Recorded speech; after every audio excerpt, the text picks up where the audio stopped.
CM Punk or John Cena? John Cena or CM Punk? Who's going to WrestleMania to face The Rock? We'll find out in this Raw review.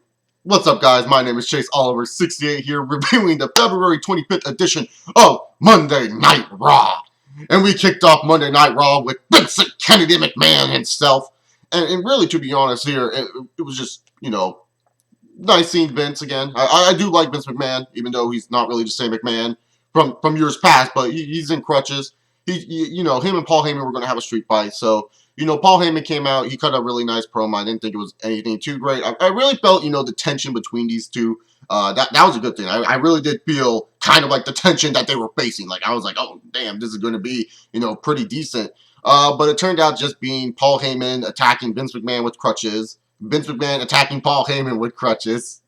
And when Paul Heyman was down, out came Brock Lesnar. It's time, people. So Lesnar comes down to the ring. Lesnar's coming down to the ring. He's doing his little, yeah, man, I'm about to kick Vince McMahon's ass. Like, he's jumping up and down. He's jumping up and down. He's excited. Brock Lesnar gets into that ring. And right when he's about to touch Vincent Kennedy McMahon, it's time to play the game.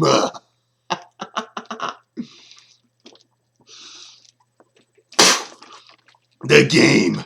Triple H is back, baby. He's back to save us from Brock Lesnar. And boy, did these fuckers kick the shit out of each other.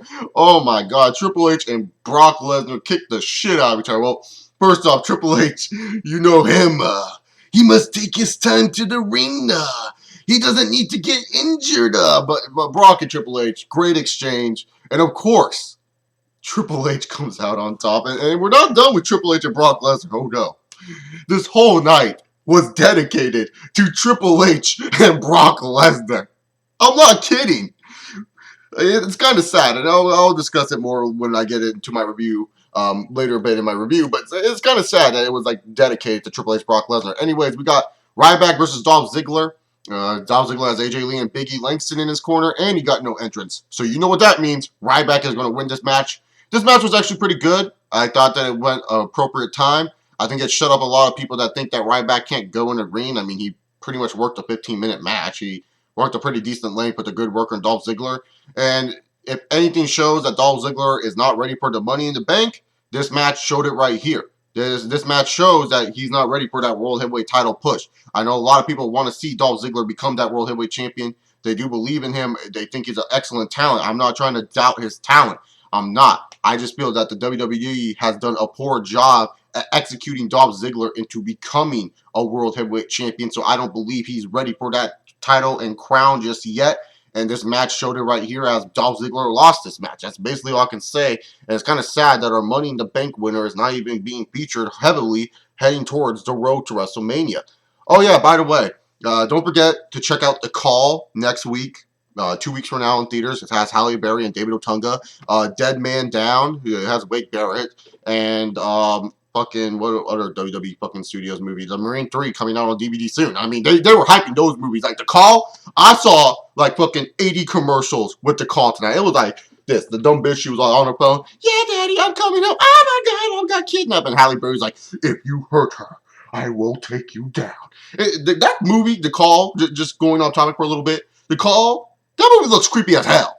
At first, I was like, oh, it's probably just some stupid movie. But it looked creepy. Like, when you see the full trailer, they're strapping down this bitch. And they're like fucking like, I don't know what the hell they're doing. I honestly don't know what the plot of that movie is. But I went on a tangent about The Call. I don't know what the Marine 3 about. And we'll talk about Dead Man Down in a little bit. But anyway, CM Punk came out. And I said this. I said, how Punk conducts this promo. How this promo is going to be talked about. What he's going to be talking about is going to really, really, for me, say who Punk is facing at Mania. Because if he was going to be talking more about The Rock, I knew that he was going to be facing The Rock at WrestleMania. But if he kind of dived away from The Rock and said something and talked about something different, I knew he would be going to face The Undertaker. Because obviously The Undertaker returned on a SmackDown house show. If you guys didn't know that, I feel sorry for you.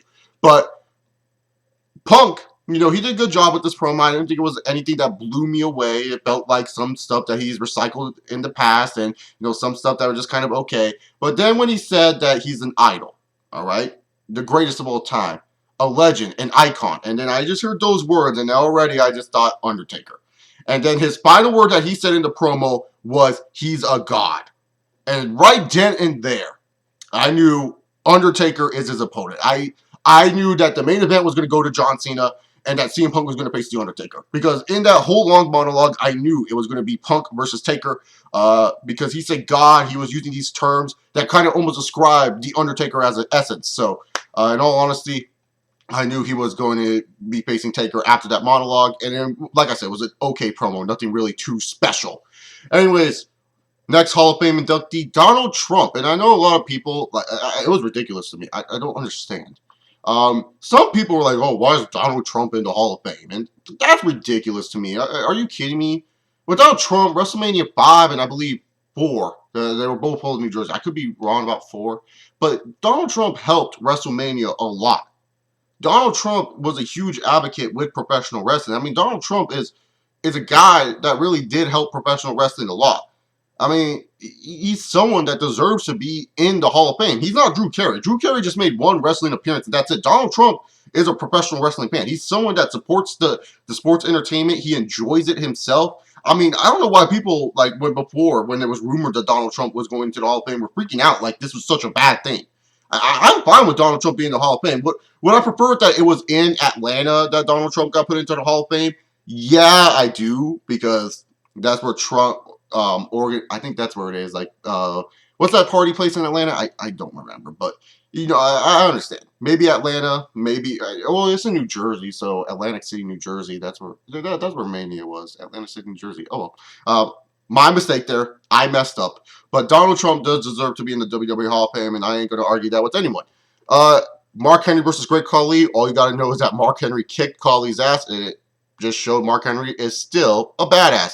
Anyways, we get to Miz TV featuring Del Rio and Ricardo versus Zeb and Jack Swagger in the debate. And this was a great segment. I loved it. Maybe I love it a lot more because I'm from California. I'm from, you know, this area where I have a bunch of Hispanics coming into my area. And I know somewhat of immigrants. I know somewhat. And it's just really, to be honest here, this topic right here that the WWE is doing with the whole Jack Swagger character facing Alberto Del Rio, this is why I wanted this feud to happen, because, you know, it's something that a lot of people can relate to. It's something that, you know, a lot of people know about enough, you know enough information about, can totally understand it, and can choose their side of the argument on what they really believe in. And Zeb really did a good job. I loved when he was all like, you know, you winning the World Heavyweight Championship just gives all these immigrants belief that they can do something in this world. Like, you know, really going hard on Alberto Del Rio, really going hard, you know, on the fact that, you know, Alberto Del Rio may be, you know, a reason why we're getting more immigrants in, you know, actually making Del Rio seem bigger than life. That is huge. Saying that, you know, people are transferring from Mexico to come, you know, possibly be successful because they see Alberto Del Rio. That, to me, is saying that they're saying, WWE is saying Alberto Del Rio is a big star in Mexico and that he is an icon in Mexico. That's what you need to put on Del Rio. They don't do that with superstars nowadays, where they make them feel like they're larger than life, where they make them feel like they're more important than they are. Sure, Alberto Del Rio, maybe he's not a big star in Mexico, but the way that, you know, Zeb and Del Rio and Swagger himself, you know, performed in this segment, it really made you feel like, you know, Alberto Del Rio is a big significance in Mexico. And that's why I really enjoyed this segment. And for anyone who is still hating on the Jack Swagger Del Rio match, understand it's helping both young superstars become better in the long run. Moving on forward, we got Orton versus Cesaro. My boy, of course, won shortly. Take that, Cesaro. Only one man is the master of the European uppercut, and that is Randall Keith Orton. I honestly don't know what they're doing with Cesaro. I honestly don't know. Anyways, Sheamus came out to talk about the Oscars. I guess Life with P won the best movie, but I don't really care about that. But Sheamus came out, and for some reason it's weird. You know, the past couple of weeks, they've been having Sheamus like attack Wade Barrett. And it's like, well, are they going to be doing something like Wade Barrett versus Sheamus for the Intercontinental Championship? Because, you know, I always talk about here, you got to break down these main event talents to move them up to the main event again. And what they're doing with Sheamus is they're breaking him down. They're doing the proper thing that they've never done with John Cena, that they've never done with, you know, Batista. A couple times Batista never really got broken down properly. You know, they're doing this with Sheamus where they're actually breaking him down the card and they're moving him now to the mid-card scene. And this is perfect if they want to do a Wade Barrett Sheamus feud. I mean, I'm more for Wade Barrett Bo Dallas. I don't know what happened to that feud. If anyone wants to clear it up with me, if it ended on Superstars or WWE main event, because I really don't watch those. I have a lot to do in my life, and Raw, SmackDown, and Impact are enough for me when it comes down to professional wrestling. So I don't know if they ended Wade Barrett Bo Dallas, but it seems like, you know, Sheamus and Wade Barrett could be a feud. But then when we get on to later in tonight, which I'll discuss, it will be like, what are they doing with Sheamus? You know, what are they doing with Sheamus right now? If they're going with Sheamus Wade Barrett, I'm fine with that. That's a match I've been personally wanting to see for a while. I wanted to see for a world title, but hey, whatever. We can move on. R-Truth, Little Chris. I always forget Little Chris is not here. Man, where's Drew McIntyre, God damn it? Drew McIntyre needs to be on Monday Night Raw. Oh yeah, don't forget, Triple H got a Twitter, @Triple H, and he touted to the world, the ass kicker is back. Oh, Triple H, you never let us down. Cody Rhodes took on R-Truth. R-Truth is back, and it seems like R-Truth is going to be entering a feud with Damien Sandow, and I'm saying, makes sense. Here's R-Truth, who's a rapper, dresses all ghetto, like, you know, you could say from the ghetto, okay? You could say from the ghetto. And then you have Damien Sandow, who's our intellectual savior. These two worlds clashing is good. And you know what? I hope this becomes a WrestleMania match. I know a lot of people are saying, oh, I don't want this to be a WrestleMania match. It's not for a title, blah, blah, blah. But when was the last time we actually got a WrestleMania match where there was no titles on the line? It was just two dudes feuding because of a personal cause. Randy Orton versus Kane wasn't really that last year. We haven't had that in a long time where we had, you know, just two guys feuding in a big one-on-one match.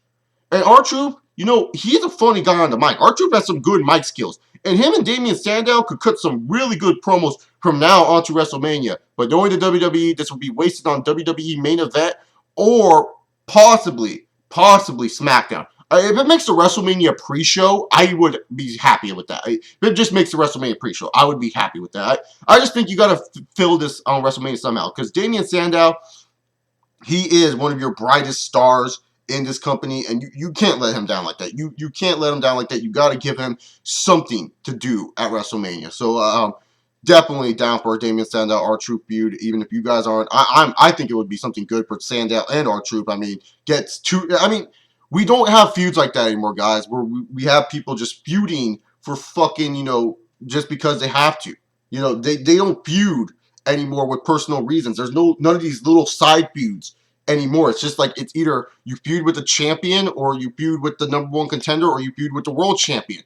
Those are boring ass feuds. I need something different. I need something, you know, to fuel my fire. I need something else to watch besides just the champions. So I'm down with this. R-Truth wins the match and beats up Sandow afterwards. Little Chris would have enjoyed that. All right, so we got a joke tag team match. Daniel Bryan was blindfolded. Kane had one hand tied behind his back, and they beat the primetime players. And it seems like Kane and Daniel Bryan, sadly, their reign is probably ending. And so now we just move on forward to the next segment. Ambrose, Rollins, and Reigns. I'm sorry, I said takes on. Ambrose, Rollins, and Reigns come out. And they pretty much cut a really good promo. Talked about how they took down the superheroes. They took down everyone in the WWE. Nothing can stand in their way. No one can fight them. And also Sheamus comes out. And this is what I'm talking about. What are they doing with Sheamus? Is Sheamus like, you know, is Sheamus like feuding against the Shield or Wade Barrett? Is Wade Barrett a part of the Shield? Like, what's going on with Sheamus? Is he just, you're going to have 2 matches at WrestleMania? I don't know, but Sheamus, you know, he comes down to interrupt the Shield after the Shield cut a pretty good promo. Sheamus says, why don't you guys come down to fight me? All of a sudden, Randy Orton comes, RKO's them. My boy, he does his work like always. And it was just like weird. Like, what are they doing with Orton? Orton, you know, he's not doing shit at WrestleMania, obviously. So I guess they're going to feud him with the Shield. And I don't know. Maybe my brain is overthinking a little bit. This is one of my overthinking moments. Maybe we could get the return of Evolution? Nah, WWE wouldn't do that. Batista would be like, no, you guys are still PG. So, no. Anyways, if you guys have WWE app on your phone, which you can download at your Google Play Store or your App Store, you could have seen on Raw Active that Miz and Jack Swagger got into it in the commercial break, so they had a match. This match was nothing really too special. Jack Swagger won with his ankle lock, or what does he call it? Like the Patriot Act? Isn't that what he calls it? The Patriot Act? I'm not 100% sure. Patriot Palm or something like that? I don't know. But he wins via submission. Good job building swagger towards bigger and better things. Miz still being broken down. Former world champion being broken down is what you need to do. Even though The Miz, I know a lot of people like him, he needs to be broken down before being built back up. But anyways, we move on forward here. Cena talks about, he does this weird voice. Like, Cena gets into these moments where he's, like, in a sports town like Dallas or something, and he always gets into his, like, weird-ass voice where he tries to impersonate people. Jerry the King Lawler eats Sonic. Like, he's all eating the Sonic. You can tell, like, Jerry the King Lawler, he was just intrigued with that Sonic chicken potatoes. He was like, Michael Cole couldn't even get any of that. My boy at the Trio Bowl show, Justin, was on Tout, baby. Two-time Tout champion of the world. I gotta mention that. Trio Bowl show. Check him out. YouTube.com/Trio Bowl show. And now we move on forward to the number one contenders match. CM Punk versus John Cena. Now, this match, sadly in the beginning, really got cut up in bad positions via commercial breaks. I really feel in the beginning, they did a bad job with the commercial breaks. It was just kind of weird how they positioned the commercials. But then once the commercials were gone, we got a really good match. I compared this to their SummerSlam 2011 match. And keep in mind, I was there live for SummerSlam 2011. So I have a personal bias towards SummerSlam 2011's match. But this is a, really good match. Ending was awesome. Very, very, sick moves. Like, Cena pulled out the Batista bomb. And the Hurricanrana. Punk did a pile driver. Like, what the hell? Punk did a pile driver? But it was just awesome. Like, this match was really, really good. And John Cena won. Yeah, not really surprised. And it was, Michael Cole said, on commentary, oh, the demons. John Cena has one more demon to beat, and that's The Rock. And I just think to myself, boy, if they actually did something with John Cena well in 2012, if they actually made John Cena so weak and so vulnerable, if they actually made John Cena, look like a piece of shit throughout 2012, make him like a failure throughout 2012, can't win shit, can't do this, finally wins a Rumble, putting up his Rumble spot to prove a point, and actually won this match, I would actually think, that's the right statement to say, because John Cena is beating his personal demons. He's never beaten CM Punk one-on-one in the ring before, and he finally does. And now he moves on to The Rock. And I really feel if they would have done a better job at building John Cena, I feel most people would not have a problem with twice in a lifetime. I really do. I really feel that Rock Cena 2 is getting plagued just because John Cena's character has just been doing jack shit all this year, like last year and this year. And that, The Rock, he's The Rock, so people always like him, but they wanted to see something different with The Rock this year. They didn't want to see Rock Cena 2. So, in all honesty here, I feel that WWE kind of hurt themselves by not really doing a better job at making John Cena look more vulnerable throughout 2012. I feel that, if he would have won this match right here, this could have been, a good emotional moment for Monday Night Raw to end on. It was still a good moment. It was still a great match. I'm not saying the match sucked. The match was awesome. But what I'm saying is, John Cena, could have benefited this more if he was booked like shit throughout, 2012. Because then when you get to this match and he wins this match, it's more of like, he did it, finally. He beat his demons. And some people could actually have respect for that. There was a lot of people on Twitter that were saying, Cena and Punk put on a great match. I respect that match so much. It was awesome as hell. And it's kind of sad that they overplayed Cena and Punk so much in 2012. Because this match could have been a main event at WrestleMania. I'm saying that right now. It could have been a main event at WrestleMania. In all honesty here, when it comes down to it, Cena versus Punk on Raw, it was a great match. But what I hated the most was that how badly WWE fucking led up to this match. It was ridiculous. They hyped up this match last week on Raw very well. To the point where you were kind of excited to seeing it. But instead of, not overhyping it, instead of making us saying, man, I don't want to see this match. Like people saying, oh, I'm going to get sick of seeing this. You know, this being in front of my screen every time we go to commercial break. They underhype it. They don't even hype it up a lot. We only get one promo with Punk, and Punk pretty much says he doesn't really care about Cena and that he only cares about himself. And then Cena just goes on and be the idiot in his promo. But they don't really hype it up that much. They don't hype it up for the second hour. It was more of like, oh, Triple H is on Twitter. Everybody, what do you think about Triple H coming back? Oh my God, Triple H is back. Triple H is back. It was just like, they were more focused on Triple H being back than, you know, John Cena and CM Punk, you know, being the main event of the night for your number one contendership to the WWE title, which is the main title of the brand. They were more focused on Triple H's dumbass coming back than John Cena and CM Punk. That's where I was like, no, that's ridiculous to me. And it sucks because this was a great match, and I'm pretty sure most people tuned out of Raw because they did such a bad job at making this main event feel special. They hyped it up really good on Monday Night Raw last week, but they couldn't continue it, and that's my problem. That's my ultimate problem with Monday Night Raw this week. A bunch of the matches, I feel that, you know, they did a good job at hinting some stuff towards WrestleMania, some action we might see at WrestleMania. Like I said, Alberto Del Rio's, the Miz TV segment was awesome. The opening segment I thought was pretty cool. Main event was awesome. You know, a lot of good stuff on this Raw, but there's a lot of bad stuff in between, and a lot of too much Triple H love for my liking. You guys know I love the game. But I'm sick and tired of, you know, our main event that really, really was awesome just get overshadowed because Triple H is back. You know what I'm saying? But other than that, sorry if this video went long. There was a lot to talk about on this Raw. Expect WrestleMania Raws, you know, especially for the reviews, to be a little bit longer. That's why some of the matches I kind of just like glim over them. They're not really that important towards leading the road to WrestleMania. And if there's not really much to talk about, I won't talk about them that much. But other than that, I really, really, really did think this Raw was pretty okay. I didn't think it was super duper great. The main event, if you just watch the main event, definitely this was a great Raw. And maybe the opening segment and the Miz TV segment. But other than that, there were some low points on this Raw, and I would have to give it a C+ for this week. So anyways, guys, if you guys like me, you can subscribe by clicking the little box, the little, I don't even know what the hell that is. Someone tell me. You can click on that icon, or you can subscribe down below. Make sure you guys comment down below your thoughts on Monday Night Raw. Make sure you guys follow Triple H on Twitter and follow Triple H on Tout, and follow the Tree of Woe Show on all of those, YouTube, Twitter, and Tout.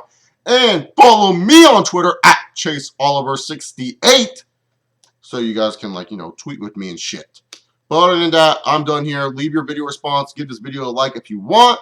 And I'll see you all soon. Pretty much soon. But next week, there will be another Raw review. And hopefully it's not Triple H heavy filled. Yeah, whatever.